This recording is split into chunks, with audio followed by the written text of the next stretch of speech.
Hi hello नमस्कार दोस्तों। आज थोड़ा और आगे चलते हैं। हमने टॉपिक को देख लिया हुआ है, प्रूव कर लिया हुआ है, इनके फॉर्मेशन पे चर्चा कर लिया हुआ है। जिन बच्चों को इस टॉपिक पे अच्छी पकड़ नहीं है या जो बच्चे इस टर्म को सिर्फ याद किए हुए हैं, इस फॉर्मूले को याद किए हुए हैं, द्विघात सूत्र या संरचना नियम को फॉर्मेशन का नॉलेज नहीं है, वो बच्चे एक बार जाके पिछले वीडियो को जरूर देखें। आज इसके यूज पे हम बात करेंगे। आज इस टॉपिक के यूज पे बात करेंगे कि इस टॉपिक का यूज कहाँ पे करते हैं, इस सूत्र का, इस नियम का हम यूज कहाँ पे करते हैं। ठीक है, बात समझ में आ रहा है आप लोग को? चलो, तो अभी से हम इरेज करते हैं और इसके यूज पे बात कर लेते हैं। और उससे पहले कुछ हम आपको बता देना चाहते हैं कि ये जो टर्म है, सिंपली आप याद रखना कि ये जो अंडर रूट में जो टर्म आपको दिख रहा है बी स्क्वायर माइनस 4ac, इसको हम d से डिनोट करते हैं। अब ये d से डिनोट करने का मतलब क्या हुआ, एक बार आप समझ लो। d होता क्या है, तो d डिस्क्रिमिनेंट होता है। इसे हम हिंदी में क्या कहते हैं, विवितकर कहते हैं या विवेचक कहते हैं। बात समझ में आ रहा है आप लोग को? विवितकर कहते हैं या फिर विवेचक कहते हैं। इंग्लिश में इसे क्या कहते हैं, डिस्क्रिमिनेंट। ठीक, और इसीलिए इस टर्म को हमने डी से डिनोट किया हुआ है, इसे डी से डिनोट करते हैं। इसका यूज क्या है, अभी हम थोड़े आगे जब वीडियो में थोड़ा और आगे चलेंगे तो आप लोग को इसके यूज पे चर्चा हम जरूर करेंगे और अच्छे से समझेंगे कि यूज कहाँ पे है।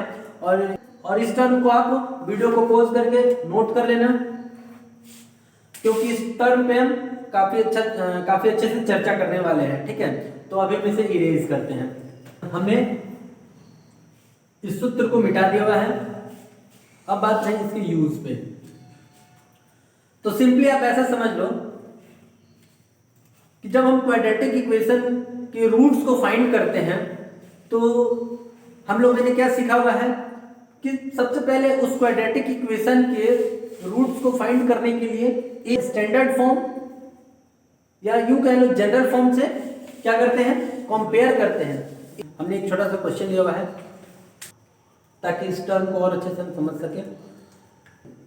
तो इससे पहले वाले वीडियो में जितना भी हमने पार्ट बनाया, पार्ट 1 पार्ट 2 बनाया हुआ है द्विघात समीकरण के मूल को ज्ञात करना, उस वीडियो में हमने बताया हुआ है कि किसी भी द्विघात समीकरण का मूल कैसे ज्ञात करते हैं। यानी सबसे पहले जनरल फॉर्म से उसका कंपेयर करते हैं, यानी AC को क्या करते हैं, AC फाइंड करते हैं। A = 2 है, B = 6 है और C = 3 है।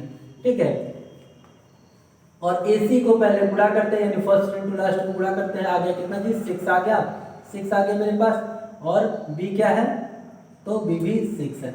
यानी गुणा करके क्या लाना है, गुणा करके 6 और जोड़ करके भी 6 लाना है। जोड़ के भी क्या लाना है, 6 लाना है। तो कैसे आएगा, तो बोलो कैसे आएगा। तो यहाँ पे करना थोड़ा मुश्किल हो रहा है, यहाँ पे करके देखो, ये अनुमान लगाना थोड़ा मुश्किल हो रहा है कि कैसे कोई 6 को कैसे ब्रेक करे कि जोड़ करके क्या आ जाए, 6 आ जाए और गुणा करके भी 6 आ जाए। तो बहुत मुश्किल है यहाँ पे ब्रेक करना 6 को, है ना।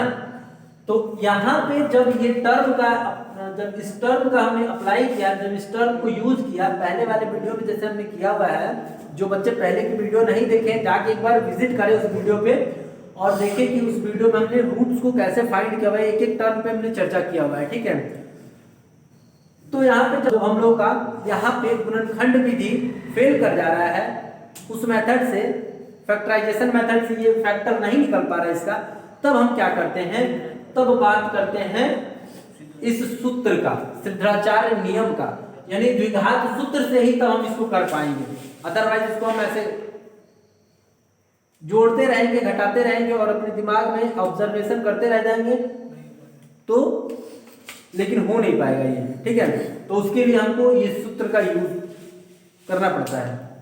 कैसे करते हैं यूज, तो चलो बात कर लेते हैं। ये आपको समझ में आया कि इस इक्वेशन पे हमारा फैक्टराइजेशन मेथड फेल हो गया।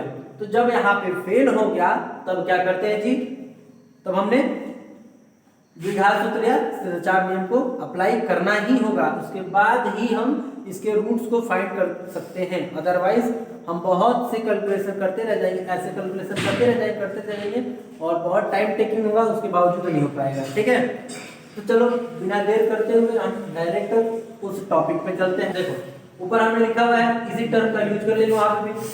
इसका एप्लीकेशन अप्लाई कैसे कर रहे हैं, ध्यान देना, थोड़ा ध्यान देना, अप्लाई कैसे कर रहे हैं। यानी फॉर्मूले में क्या है, माइनस है तो माइनस लगाया x, ठीक है, x के बराबर, यहाँ पे कुछ नहीं होता, x के बराबर ही है, यानी x का हल निकल रहा है, यानी द्विघात समीकरण का हल निकल रहा है, मूल निकल रहा है। x बराबर माइनस बी की जगह क्या है 6 है, plus minus under root B square यानी 6 का स्क्वायर, ठीक है, b की जगह पे 6 तो इसीलिए हमने 6 का स्क्वायर किया, माइनस 4 और a की जगह क्या है जी, a की जगह पे 2 हमने 2 लिखा हुआ है, और c की जगह क्या है जी 3 हमने लिख दिया हुआ है,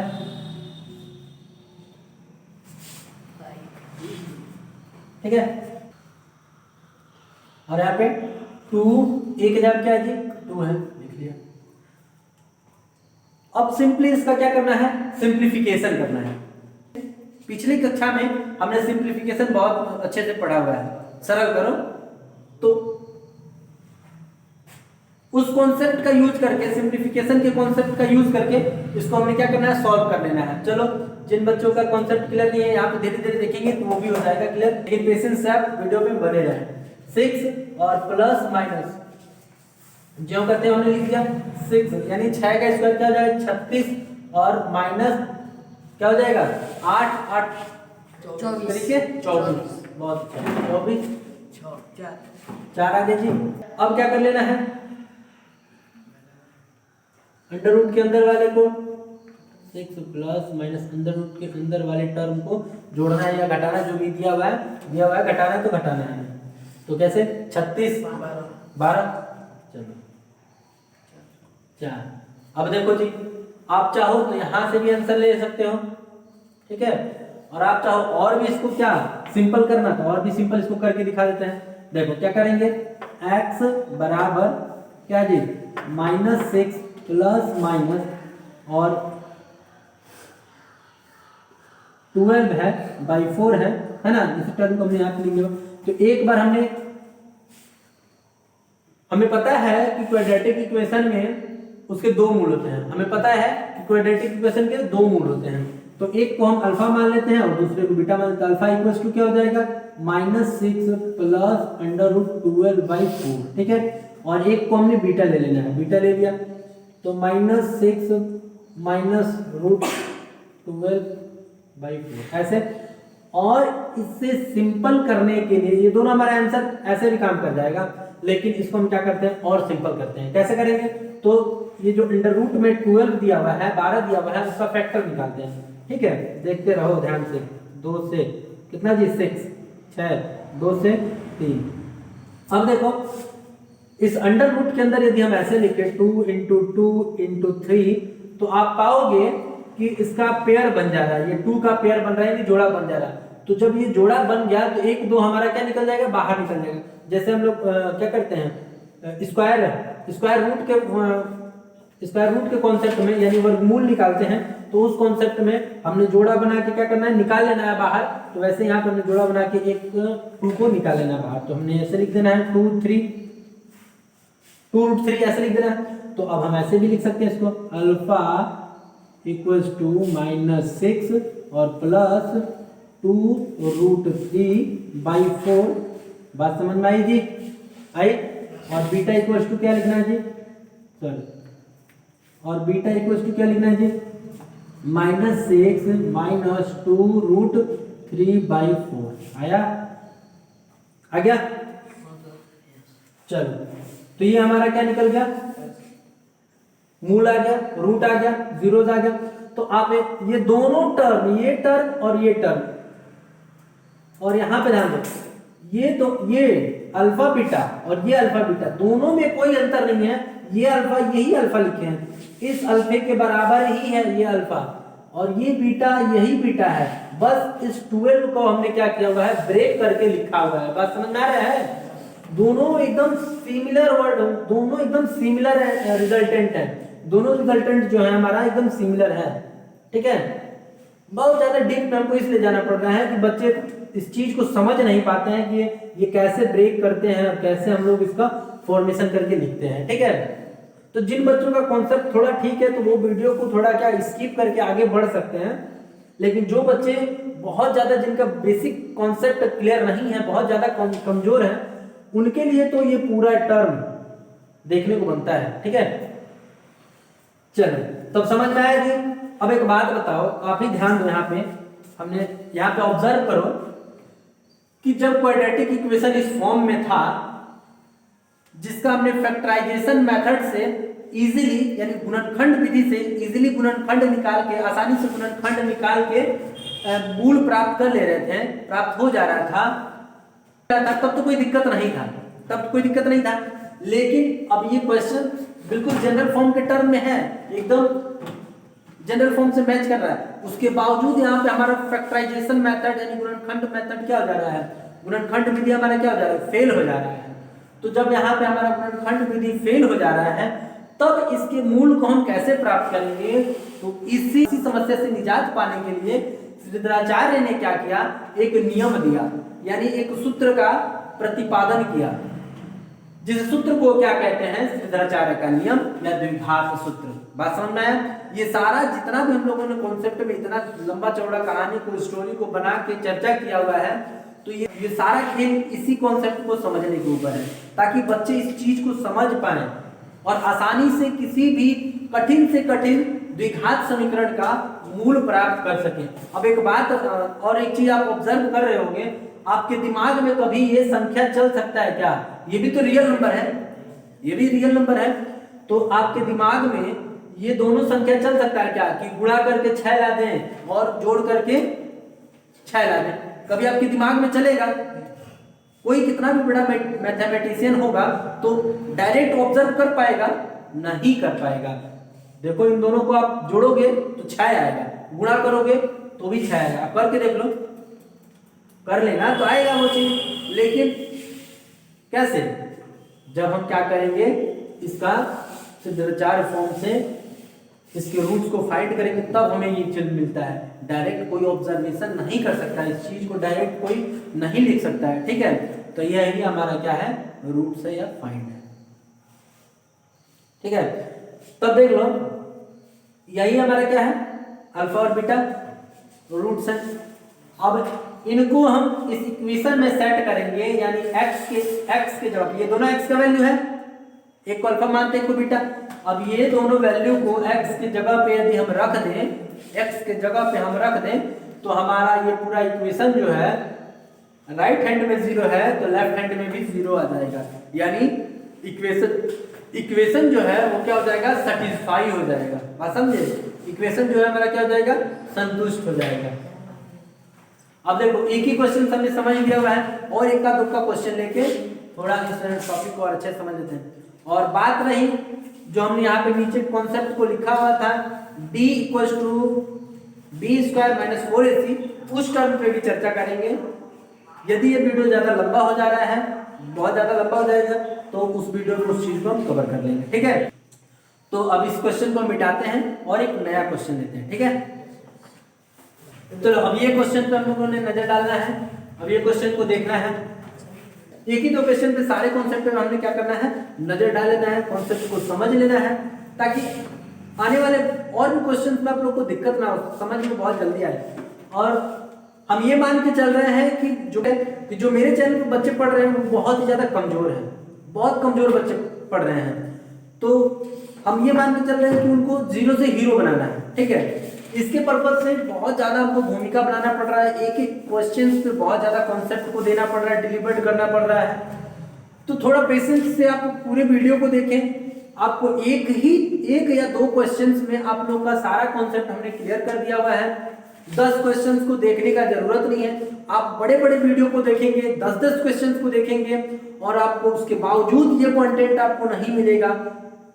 लेकिन आपको क्या है, थोड़ा बोर महसूस हो सकता है, जिन बच्चों को, जो बच्चे थोड़े अच्छे हैं उनको बोर महसूस हो सकता है, वो थोड़ी वीडियो को स्किप करके थोड़ा आगे चल के कॉन्सेप्ट को समझ के चल सकते हैं, आगे देख सकते हैं। लेकिन जो बहुत ज्यादा कमजोर बच्चे उनके लिए बहुत ज्यादा बेनिफिशियरी ये वीडियो होने वाला है, बहुत ज्यादा बेनिफिट होने वाला है, बहुत ज्यादा बेनिफिशियरी वीडियो होने वाला है। ठीक है, तो इस क्वेश्चन पे भी थोड़ा चर्चा करते हैं और नजर डालते हैं कि इस क्वेश्चन में क्या है। हमने बताया हुआ है पिछले वाले क्वेश्चन में कि जब हमारा फैक्टराइजेशन मेथड फेल हो जाए, गुणनखंड विधि फेल हो जाए, तभी क्या करते हैं, इस मेथड का, इस रूल का यूज करते हैं। ठीक है, समझ में आ रहा है सब लोग को? तो इस क्वेश्चन में भी आप देखो a बराबर क्या है जी 5, b बराबर क्या है -9 और c बराबर क्या है जी -3 है। सूरज समझ में आ रहा है भाई? Yes sir. चलो अब एक बात ध्यान दे यहाँ पे, ओए लड़का,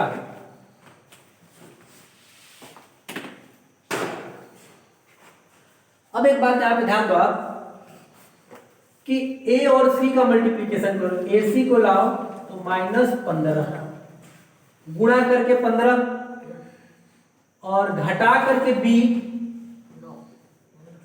9 गुणा करके 15। बोलो आएगा जी? आ रहा है? नहीं आ रहा है। कोई ऐसा दिमाग लगाओ जो घटा करके 9 आ जाए, गुणा करके 15 आ जाए, ये तो होने वाला नहीं है। आप दिमाग लगा के ऑब्जर्व करो, ये होगा ही नहीं। ठीक है, तब इस क्वेश्चन का हम रूट कैसे फाइंड करेंगे? तब इस क्वेश्चन में यूज करेंगे इस रूल को। फिर से एक बार देख लेते हैं इस क्वेश्चन में भी, जल्दीबाजी में आप थोड़ा करते हैं। चलो b को रखा हमने क्या, माइनस फॉर्मूला में है। अब यहाँ पे देख लो वैल्यू सेट करने का भी तरीका होना चाहिए हमारे पास। x इक्वल्स टू माइनस फॉर्मूले में, माइनस को हमने रखा और b के जगह क्या जी -9 है, तो b के जगह पे -9 रखना है, ऐसे रखना है। ठीक है, ये बच्चा कोई ना सोचे कि डबल माइनस यहाँ पे क्यों लिखा है और हम नहीं लिख सकते हैं। तो इस कॉन्सेप्ट को आप समझो कि फॉर्मूले में माइनस है, फॉर्मूले वाला माइनस ये है और b के स्थान पे जो है वो b के स्थान पे रखा हुआ है। ठीक है, और प्लस माइनस अंडर रूट, जैसा फॉर्मूला है बिल्कुल वैसा हूबहू हम लोगों को क्या करना है, वैल्यू को ऑर्गेनाइज करना है बस। और b के जगह क्या रखेंगे, फिर b का स्क्वायर है ना, तो -9 का स्क्वायर। यहाँ पे और एक कॉन्सेप्ट बनेगा, आप ध्यान देना, -4 है फॉर्मूले में 4, a के जगह क्या जी 5 है, 5 रखा, और c के जगह क्या जी -3 है। बोलो है, और नीचे 2a के जगह क्या है 5 रखा।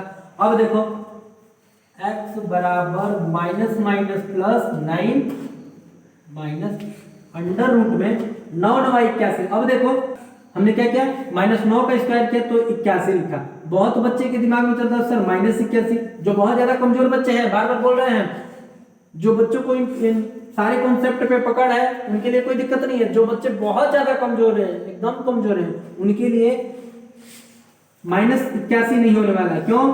क्योंकि हम जानते हैं किसी भी नेगेटिव नंबर का यदि पावर, किसी भी नेगेटिव नंबर का पावर, ठीक है, पावर क्या होगा, पावर यदि इवन होगा, पावर क्या होगा, इवन मतलब समझ में आ रहा है, इवन मतलब सम, वह संख्या, इवन मतलब क्या होता है जी, सम होता है, यानी वह संख्या जो क्या हो, दो से पूर्णतः विभाजित हो जाए, उसे हम क्या कहते हैं, सम कहते हैं। यहाँ पे आप समझ लेना ये 2 से विभाजित है, इवन नंबर है, तो -9 का स्क्वायर क्या होगा, +81। तो हमेशा रिजल्टेंट हमको क्या मिलता है, +v नंबर मिलता है, यानी पॉजिटिव नंबर मिलता है। इस कॉन्सेप्ट को याद रखना, कोई भी नेगेटिव नंबर हो, कोई भी, उस पे पावर इवन होगा तो, और वो भी पॉजिटिव इवन नंबर होना चाहिए। ठीक है, तो हमारा हमेशा जो आएगा रिजल्टेंट वो पॉजिटिव नंबर है। ठीक है, चलो इसे हमने इरेज कर देना है। चलो अब ध्यान दो भाई, यहाँ पे लिखा है 81 माइनस और माइनस प्लस 12 पंचे 60। बोलो जी कोई दिक्कत, 10, कोई दिक्कत नहीं। तब चलो फिर घर ले लेंगे, क्या होगा, x बराबर क्या हो गया जी 9 प्लस माइनस में और 9 प्लस माइनस 9 क्या हो गया 81 और 60 क्या होगा 114 माने 141 ठीक है 8 से 14 इसीलिए यहाँ पे 10। अब आप एक बात बताओ इसका आप निकाल सकते हो क्या गुणनखंड निकाल सकते हो नहीं निकल सकता है निकल सकता है नहीं सर। तो आप डायरेक्ट इसको ऐसे लिखो x बराबर एक बार प्लस में लिखो अंडर रूट 141 बटा 10 और एक बार x का वैल्यू आएगा 9 माइनस अंडर रूट 141 बटा 10 ठीक है यानी इसको हमने अल्फा मान लेना है ये अल्फा का वैल्यू है इस x को हम मिटा के अल्फा भी लिख सकते हैं अल्फा इस x को मिटा करके बीटा भी लिख सकते हैं यानी दोनों अल्फा और बीटा x का बराबर यानी x के बराबर ये यानी x के आगे है यानी ये हमारा क्या है रूट है जीरो है मूल है आप इसको इन दोनों टर्म को दोनों वैल्यू को उठा के x के जगह पे रखो देखो राइट हैंड में 0 है लेफ्ट हैंड में भी 0 प्राप्त होगा ठीक है थैंक यू तब तक के लिए अपना ख्याल रखें मिलते हैं नेक्स्ट वीडियो में और कुछ अच्छे कॉन्सेप्ट के साथ